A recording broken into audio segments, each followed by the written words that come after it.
Hey, welcome to another edition of Influence Today with Chet, Tart, and Terry Lyles. Today we have a great guest with us. If you're talking about growth and you're talking about getting better, and if you're hungry, you're going to love this podcast, I'll tell you that.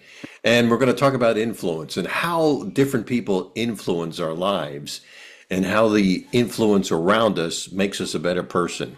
Our guest today is Chef James. Welcome, Chef James, a culinary inventor and media personality.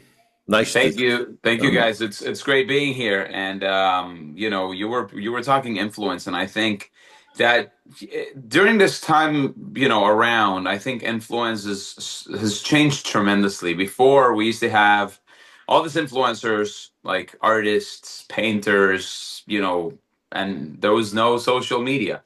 So being of influence back in the day was something of authority, which I think it continues to be that. Yet it also has changed because now we see everybody's an influencer on social media, But it's quite an interesting time that we're living right now because think about where the future is going with all this, you know?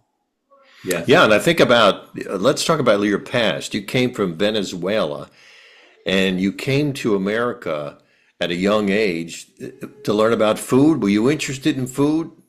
Not at the time. Realistically speaking, we came to America. My mom and dad had gone through a divorce, and we got here when I was just 13 years of age. I was in LA for a year, and we came with $300 in our pocket, and we had to start, from scratch. That's why I always tell people, especially those of you that have been born in America, that this is the country where, dreams become a reality. I never imagined, even as I started, getting into my culinary career and so forth. Even in my most remote dreams, I never pictured something as incredible as what's happened to me. And part of it has been, this country being so open to us and to everybody, to actually become successful. Yeah. You went through interesting travel because you went to a school on culinary experiences. Then you were picked up by TV. Then you became an author. Tell us about the mindset and the travel, because I like to hear that travel and what happened to you, and also the internal. What's the word I'm looking for? The internal drive. That's what I'm looking for. Hmm. I think now that I've become, aside from just being a TV personality, I've become an entrepreneur and running 11 different companies. I think that one of the key things that stays with you. I started very young in the world of television. I went to culinary school first. I had a dream of just doing something with it, and then from there it went to restaurants and hotels where I worked for some time, and then became a catering company. And then that catering company, I met the right person at the right time, and it was a television producer who actually put me to be the host for one of the most important morning shows in America, in the US Hispanic um, spectrum of TV. And you know when I started on television, it was like a fast forward to everything, because then 3 years down the road, I was doing some of the major TV shows in English and Spanish. I was opening restaurants, I was writing my books, and so on. But one of the key things, I think, is, to me, and now that I do so many keynotes on leadership and business and growth and etc., I think there's two key components, and one of them is obsession. If you obsess with results and your goals, they will become true. Those dreams, if they're a dream and you just dream about them, they're just a dream. But if you actually take action into making or fast forwarding everything towards making that dream a reality, then things become true. It's like, okay, now the dream is, it's an actual tangible thing.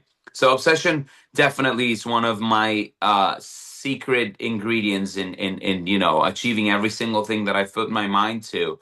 And then number two is having high standards, because most people want to do things and they don't give a crap about how. you do things. And just to give you an example, and I like to take everything into an analogy because I think it's the best way to teach somebody something. So when you talk about standards, is having the standards of doing things better than most of the people that do what you do.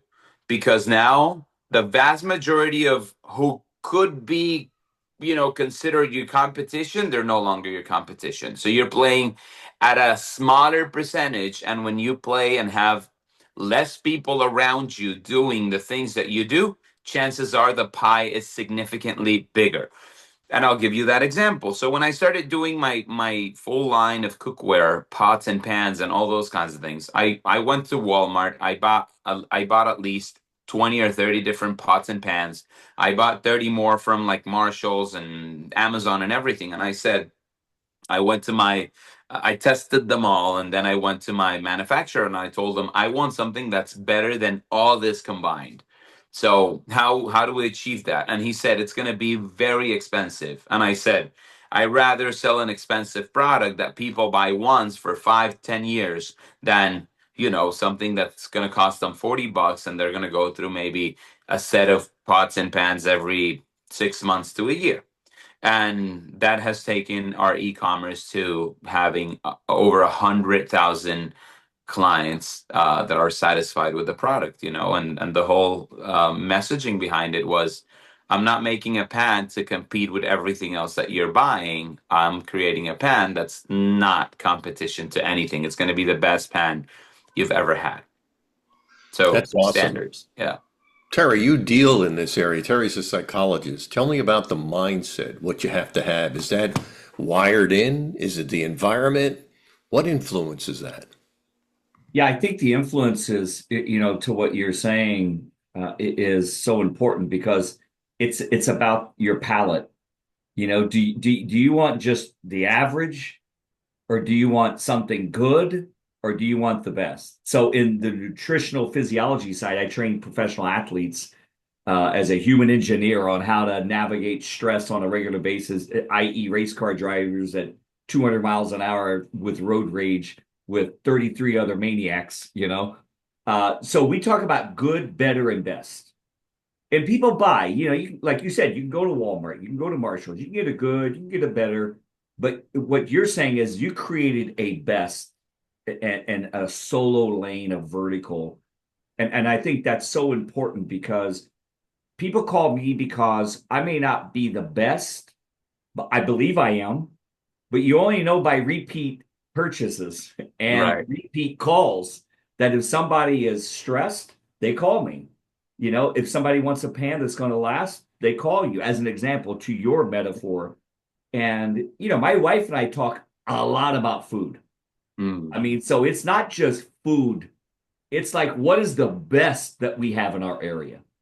Mm. And we know where to go. We've got our favorite restaurants and we know where to go. If we feel like whatever food flavor we're feeling, we know where to go because those restaurants, in our opinion, do the best. And Yeah. I think that's what you're saying is you're good, better, but you're the best, and you have to market it as such. Absolutely. And I think that today, in today's world, you also want to make sure that, and this has been just, I'm not saying this is written in stone, but I think you also have to expose those factors as part of your marketing. I always tell people, like, Yes. when you need a pan and you go to Walmart, then you're like excited because you're gonna buy. But then at the same time, you go there and then there's gazillion Yes. pans hanging in the wall. So there kicks that's the first kick of anxiety. You're like, which one do I pick? And then we have such a massive sea of options that we don't know. No, none of us are like pan engineers that we're gonna know. Oh, this one's Right. great. This one's bad. So you end up buying because you have to go, because of the packaging, and because you think it's good. So one of the key strategies behind our success and reaching 100,000 clients has been, we test the product in front of them when we are doing live streams and all those kinds of things on my social media. We have a little over 3 million followers across our socials. And then when we do that, I always tell people, like, if you go to Walmart, here I'm frying an egg with my pans so you can see how it works, and then how you can clean it after without having to scrape or like any of that.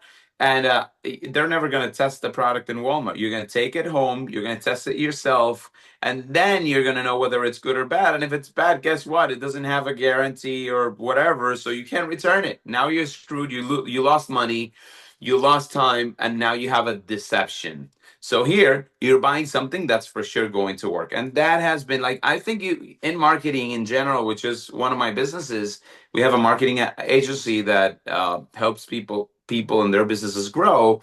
It's like expose the problem that most people face, and then what's your unique solution to that problem. And I think just by doing that, I was talking to Chet the other day, which I think that if we recorded those conversations, we would have probably 20 very incredible episodes to the podcast. Yeah. But like realistically speaking, I think today becoming a millionaire, multimillionaire is easier than ever before. There's so much information, and it's just people want, honesty from you as a merchant. They want you to be honest about everything. I'm very honest. I tell people like, listen, the first pan I made was amazing. It sold 10,000 units, but guess what? It had a plastic handle, and we had some issues with that. If you had a gas stove, it would melt. Yeah. So then we switched it to metal, but that problem led us to the best possible pan ever, because now we created this metal handles that don't get hot when you're cooking over the stove, and you can put them in the oven. So like expose those mistakes you made. They humanize you, and by humanizing, you have a story to tell. You get closer to people, and people don't buy the product anymore. I was talking at a marketing keynote last week. People don't buy the product. People buy the story behind it. People buy your story. People buy you. They don't care about the product anymore. It has to be a fair product, but like all those things will sell more than the best possible product out there. Yeah, facts tell, stories sell, Yeah. and that's old school. It'll never change because people buy you. Mhm. They're buying you. They're buying your passion for food and pans and cooking. And people buy me or they buy Chet because they think we have something to offer in their consulting, their coaching, their counseling services. Yeah. 100%. And I've tried for years to say, hey, I'll bring other people on. They can do what I do and I'll mass produce them. Listen, the best in the world, like the Tony Robbins and the John Maxwells, and they've all failed at it because they want you, Yeah. because they want the person, the personality. And to your point earlier, I think you said it was really important is there's a sea of influencers, but what is your story and your influence? And that's why we call this show Influence Today. I mean, who did you influence today? If I didn't influence myself to be better than I was yesterday, I already failed out of the gate. And I think that's going back to Chet's point. When you talk mindset, I think, and then my mom used to always say that since a very young age, I had this like very competitive thing in me from just like it was like an alpha thing for me. I always wanted to win at everything, and some of the like I remember being 5 years old, and like my mom would serve us a glass of water, me and my brother, in the morning before we went to school. Even at that time, I was like, who finishes the glass? Who finishes the water? Fat.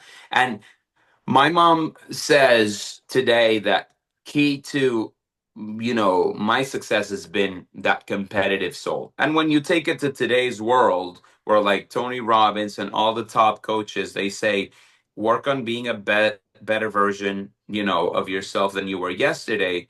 That is triggering a competitive component because you're competing with yourself of yesterday, and you want to make it better. So I think that when you obsess about competing and competition and just being better and selling more and bringing more clients, and you're in a constant sense of urgency, that only leads to great results. I mean, the more you see your numbers, the more you see your sales. And if you want to sell 1 million or 5 million or 10 million, and you're looking at your sales daily, and you know what 10 million a day, 10 million in a year, what does that look like in a day?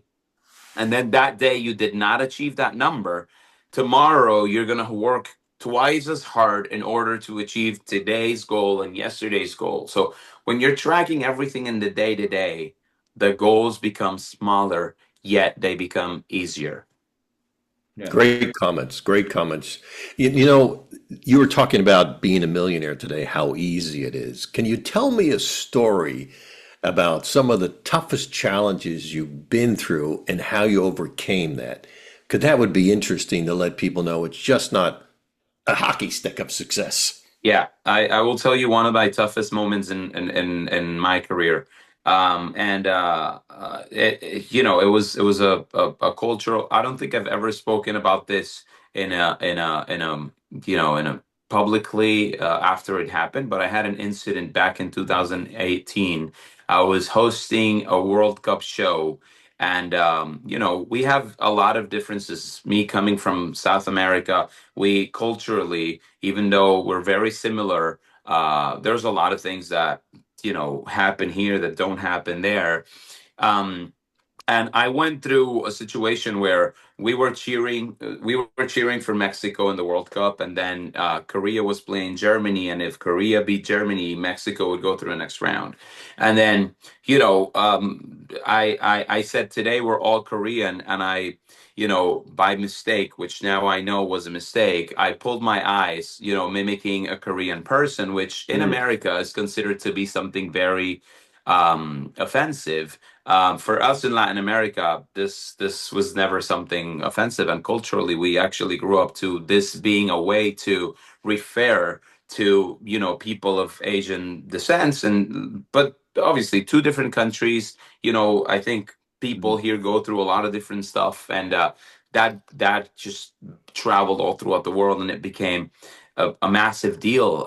And all of a sudden, I was out of the air for almost a month, and I felt so bad because I started to understand that a lot of people were hurt, or are hurt in the day to day when like people actually mean to hurt them with this kinds of gestures and everything. And it was one of the biggest learning experiences, when I have so many Asian friends and like very close friends, and I was hurt because there was a message going out that was far from being the reality of what I meant. I was supporting that Korea would win, and then we would all go to the next round of the World Cup. But then it was taken out of context by this very big influencer who saw me. She wasn't listening to what I was saying.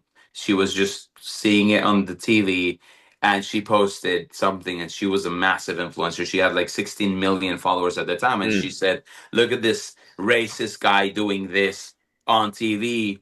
And then that just blew up all over, and then obviously, I came out and I explained how it went, and but that was very tough because um I was being perceived as somebody who was far from. I mean, I'm a double immigrant myself. My parents migrated from Syria to Venezuela, and then I migrated from Venezuela to America. And I started seeing how in a world of 350 million people, there has been a lot of damage done to a lot of these groups and minorities and stuff. So, it was a very tough moment for me personally because it's like I was feeling bad for something that was done that in a way, a lot of people have gotten hurt by that. And then obviously, being out of TV for a month in a suspension, how like, the companies have to go through like certain protocols and so on. And then coming back,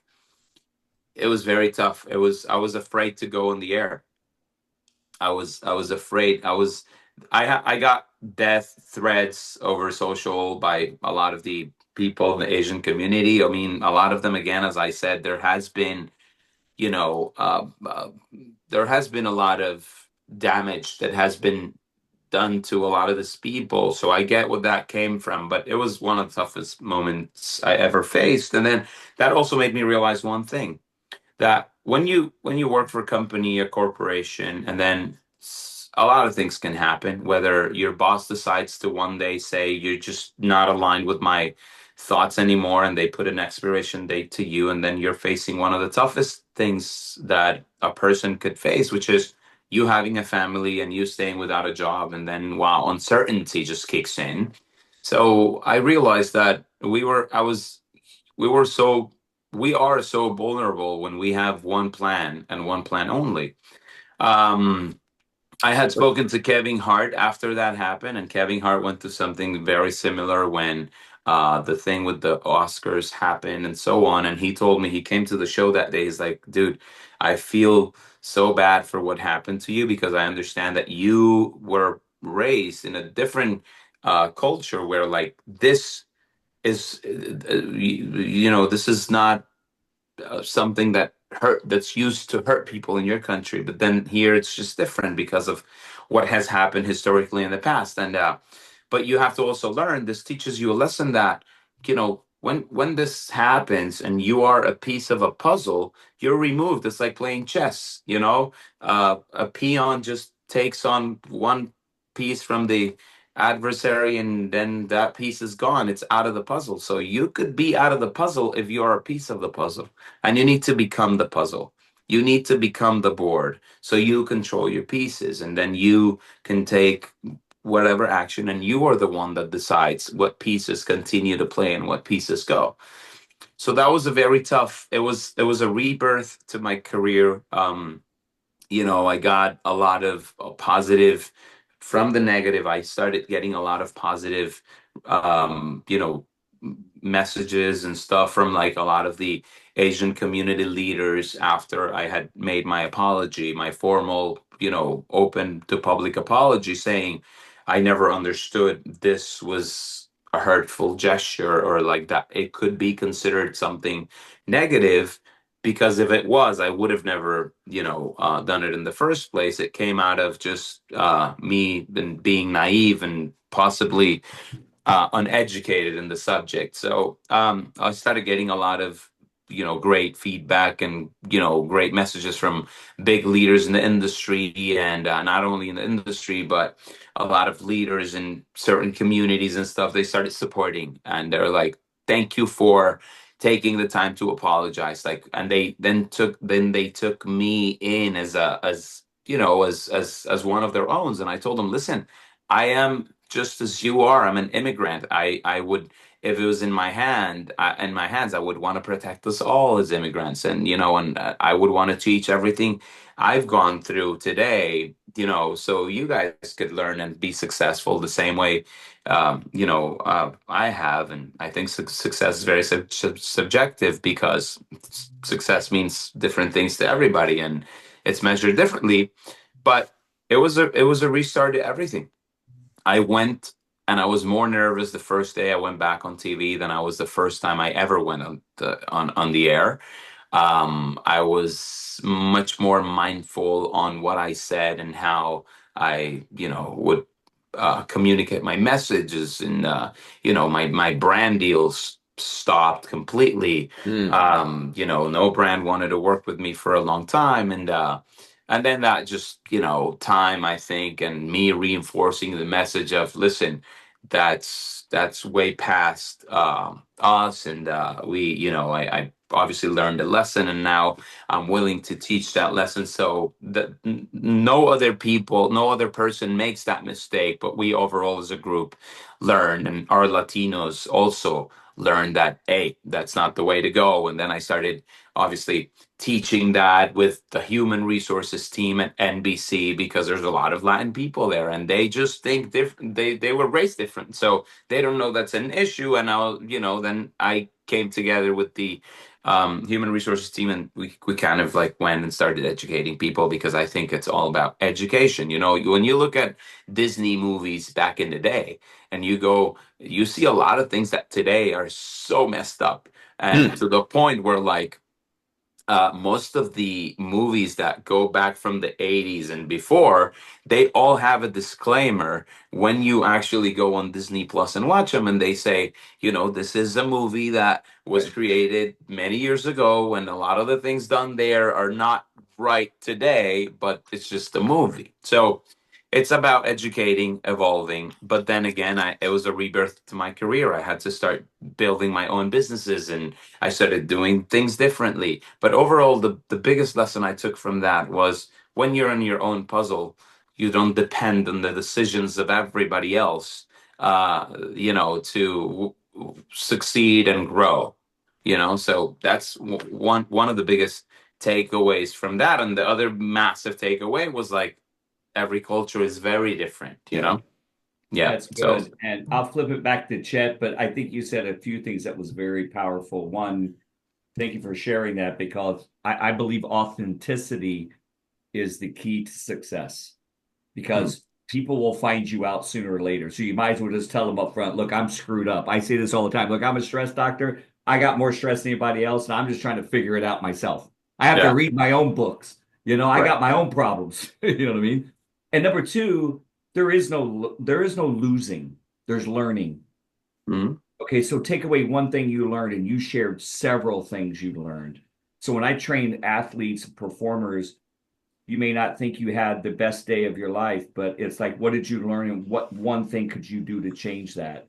And so I think authenticity and making those adjustments is very, very important. And people love authenticity because, you know, people do business with people that they like and they trust. And I'm 100%. gonna like you if you look, you screw up, I screw up. Listen, I own it. I didn't Yeah, know. I mean, I screw up every day. It's like I'm married. Listen, bro, I get this, man. It's like I get it. It's like I'm sorry. I'm the first to say, listen, I'm sorry. I didn't know. Okay, yeah. so thank you for sharing that story. That was very powerful. Absolutely. Again, it's we all make mistakes, as you said, and especially when it comes from that space of not understanding. It gives you the opportunity to grow at a faster pace, and then just spread the message out so people learn, and that the new norm becomes the normal. So it's like, okay, now that we know, how about we take this message and we just spread it towards those communities that, like me, were grown different, were raised differently, and and don't know either. So Right. let's use that as an opportunity to just inspire other people to learn and to make them um, more aware, make them aware Absolutely. of where we are today. So I think that has been one of my key and biggest takeaways. I always tell people, like, when we talk about this subject, I always tell them, like, we used to, when we were in school in Latin America, in Venezuela, we used to do a play, the plays that kids do in school, and all the Sure. parents would come, and it was a play of a story. And this is like the teachers would tell us, like, we're doing the story of a Chinese kid that gets lost in the woods of China. So that was the story. And there's a song, and the song says, Un chinito de la China se perdió en el bosque, which means a little Chinese kid gets lost in the woods of China. And for that play, and this is something that we've been doing for generations. My brother, who's 10 years older than I am, did it. My cousins, who are 30 years older than I am, did it, etc. It's part of like the school program. And they dress us up as, you know, a, with Chinese clothing, and then all throughout the play, you're pulling your eyes, sort of like, it's like. But then again, that today is still being done in schools in Venezuela. So Sure. we as kids, we only think that's like an homage to a story. But then in America, it's different. And I think that happens all throughout the world. Every country has its different cultural things. And I think today we're living in a time where, like, it's all about learning and adjusting ourselves to a much more globalized, world. No, that's great. And Chet, I'll flip it to you and we'll finish. But again, you triggered so many things in my mind. I mean, my wife is Canadian. Now she's a US citizen. So she came here and, has been wildly successful. She's black as well. And, I've learned so much over 15 years of being married to her because things that she sees I didn't see and vice versa. Right. And I'd be like, but I live with her, and she'd be like, bro, you can't say that. And I'm like, say Yeah. what? I didn't say anything. Oh, I didn't mean it like that. And Right. so what you're talking about is so powerful. And that's why Chet and I talk about influence today. What influenced you? My marriage, my Yeah. child.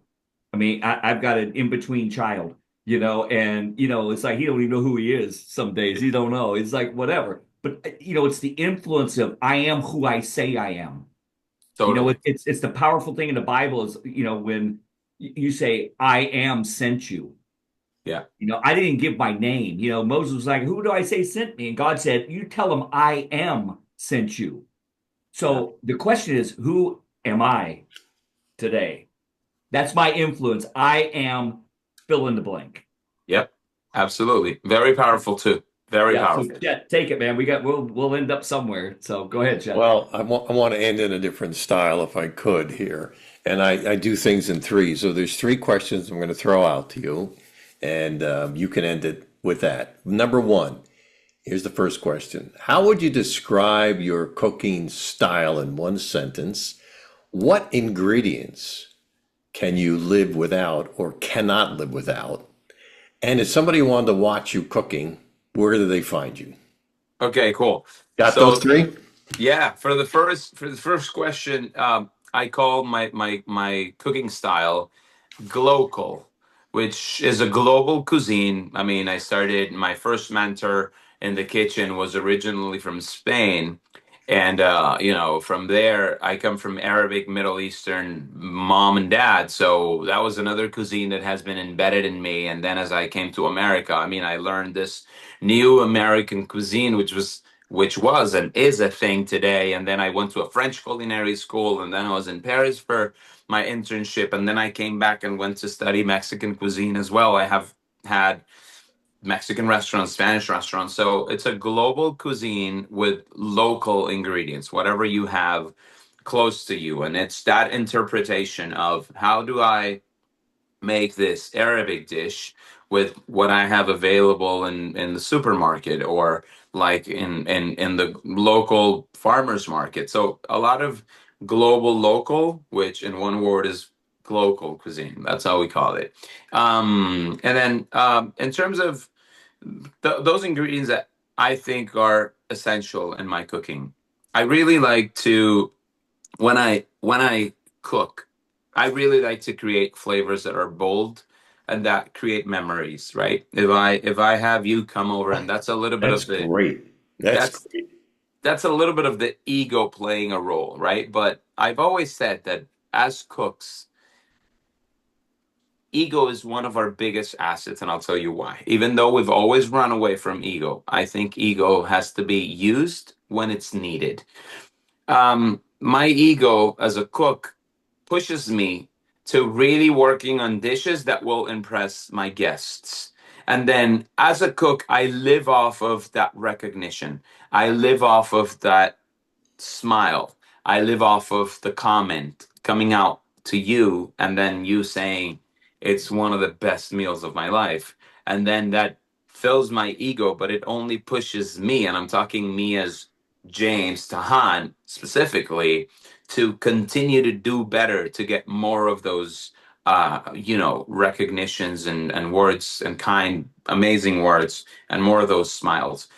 So for my bold cooking, I really like to play a lot with well, number one, I'm a big fan of chilies. I use chilies, because just aside from the fact that they could be spicy, when you understand them in their raw, fresh form and in the dry form, they're like two different ingredients. And then some of them are there for the color, some of them are there for the spice, some of them are there for the flavor, the aromas. I'm massive with chilies, spices. I mean, spices are the key to elevating every possible dish in the world.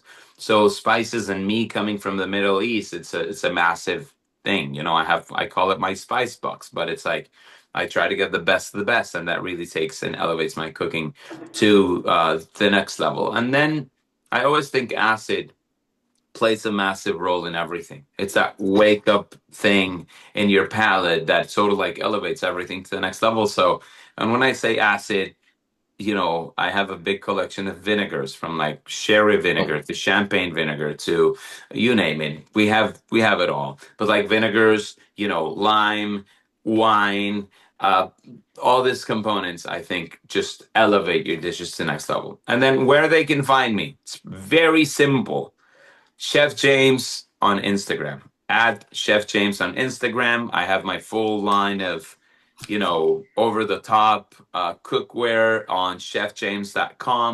If you want to elevate your cooking and have the tools that us chefs use, then go to chefjames.com and you guys will get everything at a fraction of the price, for like what you would pay for professional cookware. So that's where they can find me. And then I'm in Miami, my restaurant, La Doña at Sawgrass Mills Mall. They can go check it out. It's a Mexican high-end restaurant where we kind of wanted to elevate the taco experience and just, take things to the next level. And then if you need more of me, Chet is my friend, so he knows where to find me too. I've eaten at your restaurant there. you Really? have. Yeah, I used to live in Plantation. Oh, of course. Yeah, Yeah, it's I very know close it by. well. Yeah, I know it well. I It's have to. good I have to food. definitely try it. That's great. Yeah. That's great to know. And by the way, you can watch him live on Instagram. I don't know what you're saying, but you can watch him live because you, Yeah. we just eat fantastico. So that's whatever you right. cook, we eat it. That's right. That's great. And the good thing is that food is that I call it the international language of food, because even if you're watching me and then you're not understanding one thing I'm saying, you're still understanding what I'm cooking, what I'm putting in, everything. So it's that international language that everybody can, understand. Yeah, there's like two international languages. One is food. Yeah. Yeah. I'll leave you with Absolutely. that. Hey, thanks for being our guest today, Chef James. We appreciate it. It was very entertaining, also Yeah, very informative, and you've been a great guest. I yeah. definitely appreciate it. And once again, the name of the restaurant, in case you're in these, because most of our listeners are in the South Florida area. It's in Sawgrass Mills, right? Correct. And the And name is La Doña. and D spell it. O D-O, we have a letter in our alphabet, which is the N with the little thing on top. It's called Yeah. Yes. Ñ and A. So La Doña. Oh, great. I look Yep, forward to it. Hey, absolutely. thanks a lot. I appreciate that. By the way, if you like the show, what I like you to do is give us some comments and give us some stars. That'd be greatly appreciated. And also share it with your friends and share it with other people. You'll also find the show on LinkedIn and Spotify and also Apple. And thanks for listening to another edition of Influence Today.